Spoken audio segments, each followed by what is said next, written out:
Hello guys, welcome back to my channel Earth Mom Dehradun. मैं हूं ज्योति और वेलकम है आप सभी का मेरे चैनल में। अगर आप चैनल में नए हैं तो मेक श्योर चैनल को सब्सक्राइब ज़रूर करें। अगर वीडियो पसंद आई तो लाइक भी करें। साथ ही साथ नीचे एक बेल नोटिफिकेशन है, इसको ज़रूर हिट कर दें ताकि मेरे आने वाली हर वीडियो का नोटिफिकेशन आप सभी को सबसे पहले मिल जाए। तो चलिए आज का रिएक्शन वीडियो शुरू करते हैं। तो दोस्तों, जैसे कि आप लोगों ने देखा कि अभी ताज़ा मैडम का एक पॉडकास्ट रिलीज़ हुआ है। सबसे हैरानी की बात यह है कि इनकी खुद के व्लॉग के नीचे जो कमेंट्स होते हैं वो मैक्सिमम पॉजिटिव कमेंट्स होते हैं। लेकिन मुझे सच में इतनी ज़्यादा हैरानी हुई इस बार इनका पॉडकास्ट सुनते हुए कि जिस वक्त पे टीज़र आया था उस वक्त पे भी कमेंट सेक्शन में बहुत ही कम ऐसे कमेंट थे जो पॉजिटिव रहे हों। और उसके बाद जब आया इनका पूरा का पूरा पॉडकास्ट, उसके बाद भी ऐसा ही सेम हुआ कि बहुत मिनिमम कमेंट्स हैं जो कि पॉजिटिव हैं। इनफैक्ट बहुत सारे लोगों ने तो उंगली उठा दी है पॉडकास्टर के ऊपर, यानी कि जो इंटरव्यू सेशन में होस्ट थे, गेस्ट थे, ये आप लोग डिसाइड कर लेना, क्योंकि वो जिनके घर पे थे उसके हिसाब से तो वो गेस्ट थे, लेकिन अपने चैनल पे वो होस्ट थे। तो आप डिसाइड कर लेना कि आप उनको होस्ट बोलेंगे या गेस्ट बोलेंगे, कि उनको भी बहुत सारी नेगेटिविटी का सामना करना पड़ रहा है। सो आई थिंक ये आम पब्लिक ही है, आप और हम में से ही वो तमाम पब्लिक है जो शायद इनके उस पॉडकास्ट से कन्विंस्ड नहीं है। हालांकि वो podcast full of emotions, full of explanation से भरा हुआ था, लेकिन उसके बाद भी वो पॉडकास्ट कनेक्ट नहीं कर पाया पब्लिक को। ऐसा क्यों? शो के होस्ट पे बहुत सारे सवाल पब्लिक ने खड़े कर दिए हैं, जिनमें से उन्होंने बहुत सारे सवालों का जवाब भी दिया है। तो एक सब्सक्राइबर यहाँ पे होस्ट से पूछते हैं, one of the worst podcast, me and my entire family of 22 people have unfollowed you। जिसका जवाब देते हुए होस्ट कहते हैं, with due respect ma'am, my job is to interview people and have a chat. I will of course do interviews with people who you may personally not like, but it's again a choice for you to unfollow me, but that way it will be difficult for me to cater to every individual also. I replied to you because you were not abusive or rude. I respect your opinion. Hope I do something where you all follow me back again someday। उसके बाद एक और subscriber लिखते हैं, एक subscriber इनके ऊपर ये एलिगेशन भी लगाते हैं होस्ट के ऊपर कि कितने कमेंट्स डिलीट कर दिए भाई, that means it was a paid interview to whitewash madam image. Shame on you. You should have not deleted the comments. She should face criticism and the reality, but आप जैसे journalist को शर्म आनी चाहिए ऐसा करते हुए। जिसके रिप्लाई में होस्ट बोलते हैं, I have not deleted any comment, not a single comment I have deleted, buddy, but neither I or my team are deleting comments. So, consequences। उसके बाद आप लोगों के बहुत सारे सवाल मेरी भी वीडियो के नीचे आए थे और वहाँ पे भी मैंने देखे काफ़ी लोगों के कमेंट्स थे इनकी सिस्टर को लेके। तो हाँ, इनकी सिस्टर के बारे में भी आज हम लोग वीडियो में बात करेंगे। इनके फादर और इनके बॉन्ड और रिलेशन के बारे में भी हम लोग यहाँ पे बात करेंगे, और पॉडकास्ट पहले अपलोड करने के बाद क्यों डिलीट हुआ विद इन 10 मिनट्स, इसके बारे में भी हम लोग आज बात करेंगे। तो चलिए शुरू करते हैं हम लोग पॉइंट टू पॉइंट यहाँ पे बात करना। सबसे पहले जो एनालाइज मैंने किया ना कि इनके पॉडकास्ट के नीचे इतनी नेगेटिविटी इन्हें क्यों मिली, कि उस नेगेटिविटी की भरपाई होस्ट को भी करनी पड़ी। क्योंकि ये जो होस्ट है ना, मैं आपको पर्सनली बताऊं कि मुझे भी बहुत क्यूट लगते हैं। मैंने इनके और भी सेलिब्रिटीज़ के साथ बहुत सारे इंटरव्यू देखे हैं। इससे पहले ये जिस कंपनी के साथ एसोसिएटेड थे वहाँ पे भी ये बहुत सारे सेलिब्रिटीज़ के साथ इंटरव्यू करते थे, और इनका पूछने का तरीका मुझे बहुत अच्छा लगता था, क्वेश्चन। लेकिन इस बार इनके खुद के पॉडकास्ट से पब्लिक सेटिस्फाइड नहीं हुई और इनके काम को भी पॉइंट आउट किया, क्योंकि इस पूरे पॉडकास्ट के दौरान ऐसा लग रहा था कि बहुत सारे सवालों के जवाब तो होस्ट गेस्ट से ज़्यादा दे रहे थे, क्लैरिफिकेशन दे रहे थे उनकी साइड से। शायद इसीलिए उनके ऊपर भी पब्लिक ने उंगलियां उठाई। अब बात करेंगे कि मैडम की वीडियो से पब्लिक कनेक्ट क्यों नहीं हो पाई। मैडम की वीडियो से जहाँ तक मेरी पर्सनल एनालिसिस कहती है, पब्लिक इसीलिए कनेक्ट नहीं हो पाई क्योंकि ये एक व्लॉगर भी हैं। और इनके स्टेटमेंट्स इनकी व्लॉगिंग के ऑपोजिट रहे हैं। स्टेज पे इनके अलग तरीके का बिहेव और एक अलग तरीके की स्क्रिप्ट होती है, व्लॉग में इनके अलग स्टेटमेंट्स होते हैं, और जब ये किसी इंटरव्यू में पहुंचते हैं तो वहाँ पे अलग स्टेटमेंट होते हैं जो कि आपस में मैच नहीं करते। और जो सबसे ज़्यादा मोस्ट इम्पॉर्टेंट क्वेश्चन थे, जो शायद इनके ऊपर जो नेगेटिविटी है पब्लिक की, वो क्लियर कर सकते थे, उनके बारे में बिल्कुल पूछा नहीं गया। जैसे कि अभी लेटेस्ट कंट्रोवर्सी, जहाँ पे जो इनकी एम्प्लॉय थी जिनको इन्होंने हायर किया था अपने ब्रांड के लिए, वो जाने के बाद 3 से 4 वीडियो बना के इनको पूरा एक्सपोज करती है। उससे रिलेटेड कोई क्वेश्चन नहीं था कि आखिर वो ब्रांड है या वो ब्रांड शट डाउन हो गया, और अगर वो ब्रांड है या शट डाउन हो गया तो जो एम्प्लॉय ने अपने स्टेटमेंट दिए वो सच बोल रही थी या वो झूठ बोल रही थी। उससे रिलेटेड कोई भी सवाल जवाब यहाँ पे नहीं थे। तो बहुत सारे ऐसे इंपॉर्टेंट क्वेश्चन थे जो मिसिंग थे, और बहुत सारी ऐसी चीज़ें थी जो पहले स्टेटमेंट से मैच नहीं कर रही थी, और इसीलिए पॉजिटिव रिस्पॉन्स नहीं मिल पाया। अब यहाँ पे आप सबका एक सवाल जो मैंने उनकी वीडियो के नीचे भी देखा और मेरी वीडियो के नीचे भी, खैर जो पुराने व्यूअर हैं उन्हें बहुत अच्छे से पता है, लेकिन जो कुछ नए लोग इस जर्नी में हमारे साथ जुड़े हैं उनको मैं बता देती हूँ कि यस, मैडम ने इस पॉडकास्ट में एक बात बोली कि मैं अपने पापा के बहुत बहुत बहुत ज़्यादा क्लोज हूँ, क्योंकि मैं घर में छोटी हूँ। तो काफ़ी लोगों को ये शॉक भी लगा और स्ट्रेंज भी लगा कि छोटी हैं, दैट मीन्स कि इनके सिबलिंग्स हैं। तो जी हाँ, इसमें डाउट करने वाली कोई बात नहीं है, इनके सिबलिंग्स हैं। इनफैक्ट इनकी 2 बहनें हैं जो इंडिया में नहीं रहती हैं, आउट ऑफ इंडिया रहती हैं। अब आप सोच रहे होंगे कि क्या ये मैडम की अपनी खुद की बहनें हैं? तो जी हाँ, मैडम की अपनी खुद की बहनें हैं, लेकिन अपनी मम्मी की नहीं है, स्टेप सिस्टर हैं। इनके फादर की भी 2 मैरिज थी। पहली मैरिज इनकी किसी और के साथ थी, और उसके बाद इनकी मम्मी के साथ इनके पापा की दूसरी मैरिज थी। जो पहली मैरिज थी उसमें भी इनके पास बेटियां हैं, और दूसरी मैरिज से जो मैडम है वो अकेली हैं, यानी कि अपनी मम्मी की ये अकेली बेटी हैं, लेकिन इनके पापा के पास 2 बच्चे और हैं, इसीलिए ये सबसे छोटी हैं। तो यस, मैडम के सिबलिंग्स हैं।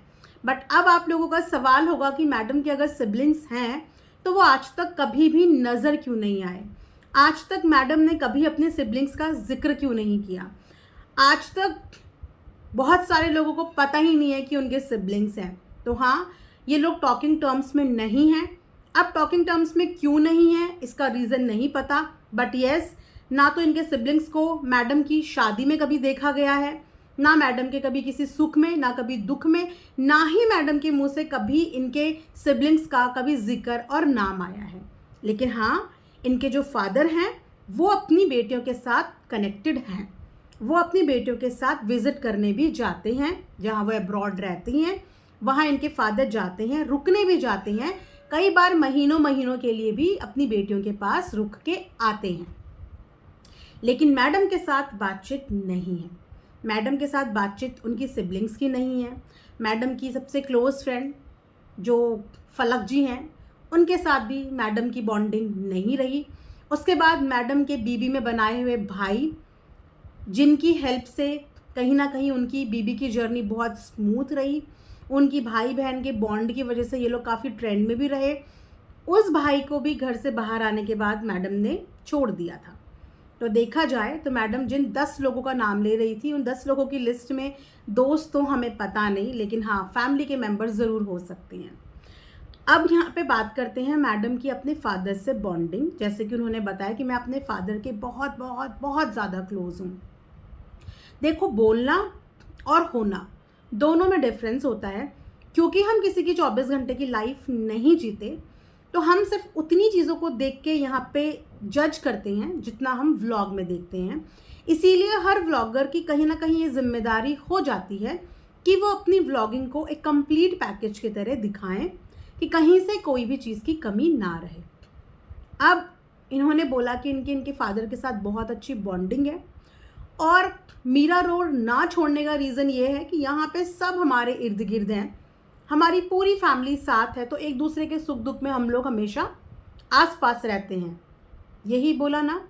लेकिन आप देखिए, कि इनके पापा जिनके साथ इनकी इतनी क्लोजनेस है, अब इनका बेटा ऑलमोस्ट 1 साल से ऊपर का हो चुका है, लेकिन अभी तक क्या आपने बच्चे की अपने नाना के घर पे एक भी विजिट देखी? नहीं देखी होगी, जबकि ये लोग इतनी पास रहते हैं और इसीलिए रहते हैं कि एक दूसरे के सुख दुख में काम आ पाए, लेकिन अभी तक उस बच्चे ने अपने नाना का घर नहीं देखा। उसके बाद इनके पापा का बहुत कम आना जाना हुआ है इस बीच। इनफैक्ट पापा की एंट्री होती ही तब है जब पब्लिक बहुत सारे सवाल इनके पापा से रिलेटेड करने लगती है।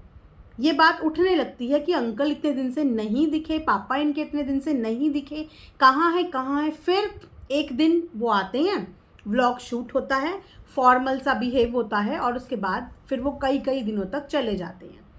अब अगर कंपेयर करो उनकी और बेटियों के साथ, तो अंकल अपनी उन बेटियों के पास महीने महीने भर रहने भी जाते हैं और जब वो भी आती हैं तो वो भी अपने पापा के पास रह के जाती हैं। लेकिन मैडम की शादी को जितना भी समय इस वक्त हुआ होगा या जब से इन्होंने व्लॉगिंग शुरू करी होगी, क्या आपने ऐसा देखा कि मैडम अपने पापा के पास चली गई हों रहने? क्योंकि पापा भी इनके अकेले रहते हैं, इस एज में हैं जिस एज में उनको भी अटेंशन की ज़रूरत है, एक हेल्पिंग हैंड की ज़रूरत है। तो ना तो कभी मैडम को अपने पापा के साथ टाइम स्पेंड करते हुए देखा, जो एक लड़की प्रॉपर तरीके से मायके जाती है, ना ही इनके पापा को कभी देखा कि वो अपने बच्चे के पास, अपनी बेटी के पास, जिनके वो इतने क्लोज हैं, कुछ दिन आके प्रॉपर रह के गए हों। खासकर जब घर में बच्चा हो जाता है तब चीज़ें और ज़्यादा गहरी और बॉन्ड और ज़्यादा बढ़ जाता है। पहले समझ में आता था कि इन लोगों के पास रूम की कमी थी, 2 BHK का था, कहाँ कौन कैसे एडजस्ट करता, बट अब तो नंबर ऑफ़ रूम भी बढ़ गए हैं और मम्मी का भी कोई प्रॉब्लम नहीं, क्योंकि मम्मी को सेपरेट फ्लैट खरीद के दे दिया है जनाब ने, सेपरेट फ्लैट उनके पास है। तो उसके बाद तो उनके फादर को आने में, इनको अपने फादर के पास जाने में कोई भी ऑब्जेक्शन नहीं होना चाहिए।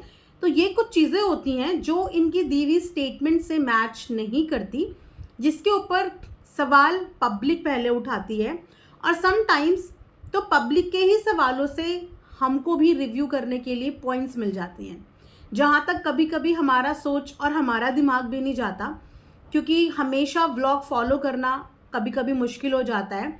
वहाँ पे जब पब्लिक के रिव्यूज़ आते हैं और उनके पॉइंट्स पता चलते हैं तो उससे बहुत हेल्प मिलती है। बाकी बहुत सारे सब्सक्राइबर हैं जो इंस्टाग्राम पे कुछ क्वेश्चंस देते हैं जिनके पास प्लेटफॉर्म नहीं है, तो उनके क्वेश्चंस होते हैं ये। आप जाके उन पॉडकास्टर का कमेंट सेक्शन चेक कर सकते हैं कि आम जनता क्या ओपिनियन रखती है। एक आम जनता के कितने सारे सवाल हैं इनके इस पूरे पॉडकास्ट को लेके। 1 घंटे के पॉडकास्ट में कुछ भी सटीक नहीं पूछा गया, सारे क्वेश्चंस, सारे जवाब सिर्फ और सिर्फ लीपा पोती वाले लग रहे थे। प्रोफेशनल ढंग से कोई भी क्वेश्चन ठीक से ना पूछा गया, ना ही उस कार्ड में कोई भी क्वेश्चन लिखा हुआ था जो कि पब्लिक के थे। तो इसीलिए पब्लिक उस इंटरव्यू राउंड से सेटिस्फाइड नहीं हो पाई। अब आप खुद देखिए कि अभी जो चीज़ें धीरे धीरे करके रिलीज़ हो रही है सेलिब्रिटी शो से, कितना इमोशनल पूरा का पूरा स्क्रिप्ट रहा इनके उस शो से बाहर जाने का। हाथ में स्टिफनेस हो रही है, शोल्डर मूव करने बंद हो गए हैं और वो बहुत इमोशनल हुई। डॉक्टर ने स्ट्रिक्टली बोल दिया है कि नो, अब रेस्ट चाहिए। लेकिन जैसे ही शो से एग्ज़िट हुई, क्या आपको रेस्ट करती हुई नज़र आई? नहीं। तो ये कुछ चीज़ें होती हैं जो रियल लाइफ से अलग होती हैं, झूठी प्रूव हो जाती हैं सोशल मीडिया पे, और इस तरीके से ऑडियंस का डिस्कनेक्ट स्टार्ट हो जाता है।